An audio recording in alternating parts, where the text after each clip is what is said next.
Thank you very much. And I will say to you that I'm very pleased to be here with you and to present my work to you. So thank you very much for inviting me.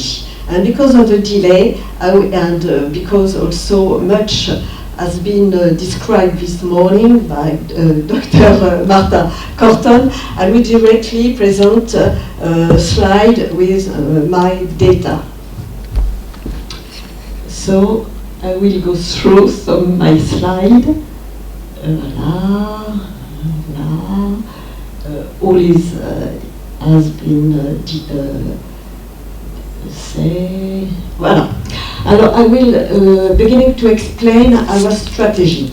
I work in a genetic department of Cochin Hospital, and we have developed two strategies with two different platforms. One platform at the Cochin Hospital, and we are two biologists, molecular biologists, me and my colleague Cyril Burin-Desrosiers, with technology Illumina, and we have developed a unique panel for all ophthalmological hereditary disorders, the retina, the vitreous, congenital cataract, corneal dystrophy, and all pathology with anterior segment disorders.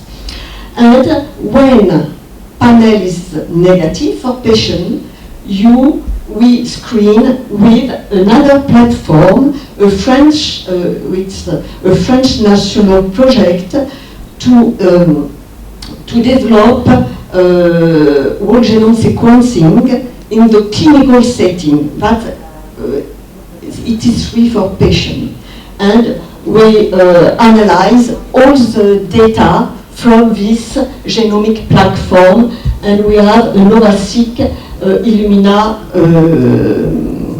sequencer. And we are also organized with Professor Brémond-Gignac at the Necker Pediatric Hospital, and also for adult patients from Cochin Hospital. So we analyze pediatric and adult patients for all these diseases.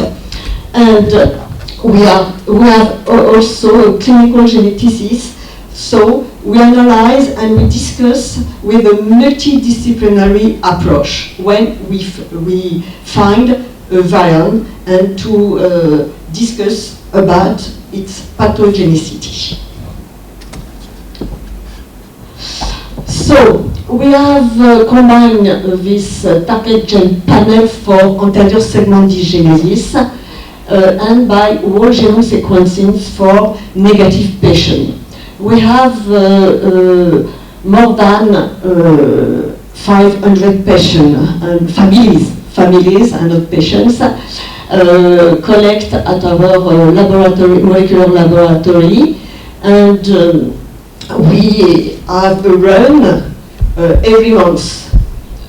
And most of the problems have anterior segment dysgenesis, refer from the ophthalmology department directed by Professor Dominique Brémond-Gignac, and it's a major pediatric center in Paris. Main phenotype, it's aniridia, and also aniridia-like disease.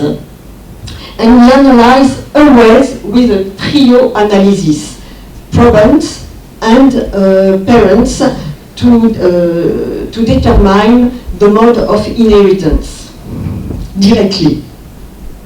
Other results, here we can see that we found 194 Paxis positive families. It's a good diagnosis, and we observe that sporadic cases are more frequent than familial cases.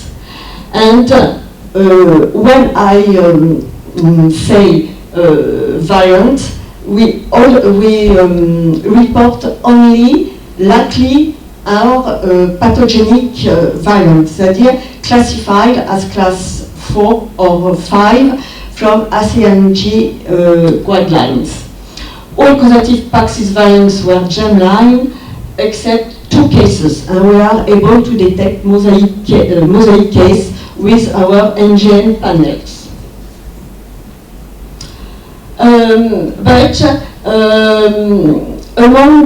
We conclude that Paxis, as everyone, is the major mutated gene in our cohort because we have a lot of aniridia patients.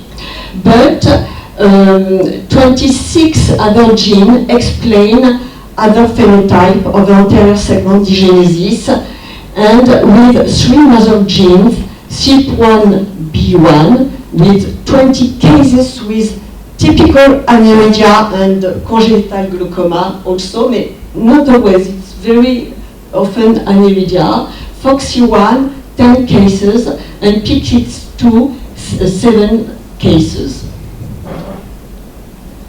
The variant is typically what it is reported in the database, where the majority of single nucleotide variants within the coding sequence of Paxis, but also a lot of copy number variations that imply exon, but also the 3' region of Paxis. Alors, the most single nucleotide variation are PTC variant that is expected to be nonsense NNDK. It's what it is reported in the database.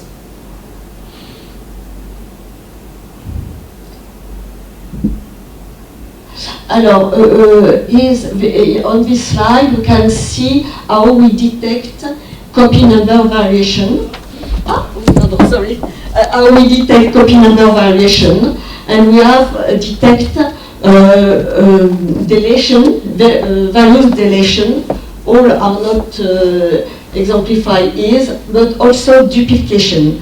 That signifies that not enough Paxis protein is deleterious, but also too much protein is also deleterious.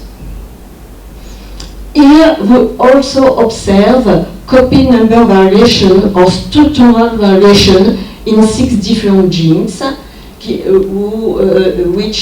which are Paxis, FOXC1, PTX2, HCCS, MDP, and the gene VS62. So it's what we found. Always patients from Professor Dominique Brémond-Gignac and Professor Mathieu Robert who at Necker Hospital. Alors, among patients that who are being analyzed, we have unexplained aniridia and Axenfeld-Rieger syndrome cases. About 30 negative cases. So we perform whole genome sequencing for 5 cases, and for the remaining it's still in progress. For four cases have been positive, with 2 structural variants in Paxis and PTX2, and single nucleotide variation, a pathogenic variant in a node gene and in another gene not known to cause Axenfeld-Rieger anomaly. One case is negative after whole genome sequencing with short read. Here it is the data from whole genome sequencing of a family here with autosomal dominant, first is this one. A large family, 5 generations with aniridia and also foveal hypoplasia grade 5, I think. 4, sorry. We perform whole genome analysis with a trio trio. It was a pair and short read whole genome sequencing with the NovaSeq platform, Illumina. And here we can see breakpoints highlighted by abnormal orientation pairs, and we can also precise the sequence and the position of breakpoints at the nucleotide level of this anomaly. Donc it was an inversion of chromosome 11 that does not disrupt PAX6. It's different from Dr. Corton. And it involves finally the 3' region of PAX6, where is the ELP4 gene. We have performed different validation of this inversion by PCR overlapping the breakpoint junction fragment, and we have confirmed the deletion and the precise nucleotide sequence of the breakpoints. Donc, owing to whole genome sequencing with short read, we can resolve a 10-year-old diagnostic wondering for this 5th-generation Aniridia family.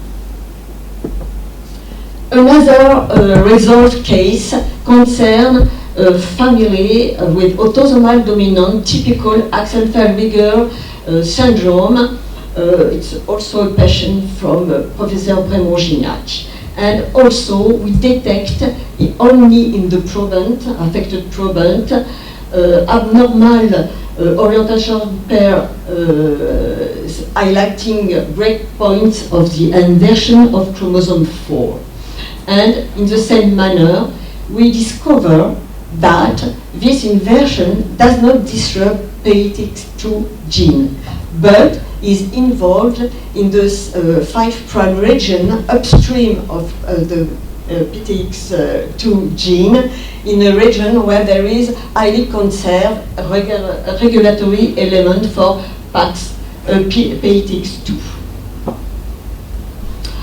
Alors, what we plan now? We have one case with not solved by short-read whole genome sequencing.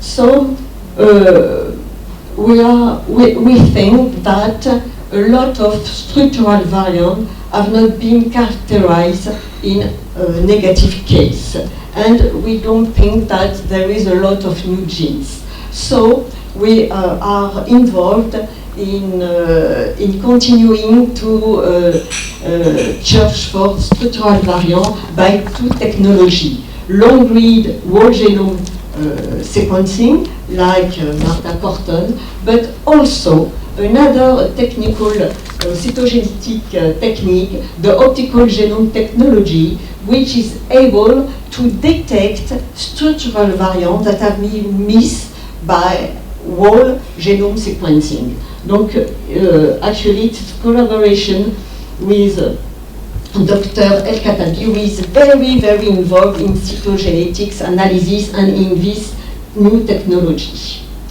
Donc, conclusion, we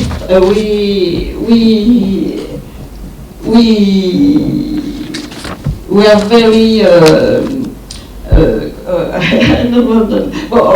combine NGS with whole genome sequences is very successful in routine genetic diagnosis because it has improved the diagnostic yield of aniridia and aniridia lab disorder. But our inversion of chromosome 11 and chromosome 4 are very, very interesting because it's they cause the phenotype because of a position effect mechanism of both the genes. And we think that there is a TAD dysregulation, and we are going to perform IC study with a collaboration with Dr. Jihad Hajjaj in our department. And I would like to thank all my team here in the laboratory and to thank all of you, the patient, and of course, Professor Drevoginiak with all her pediatric patients. Thank you.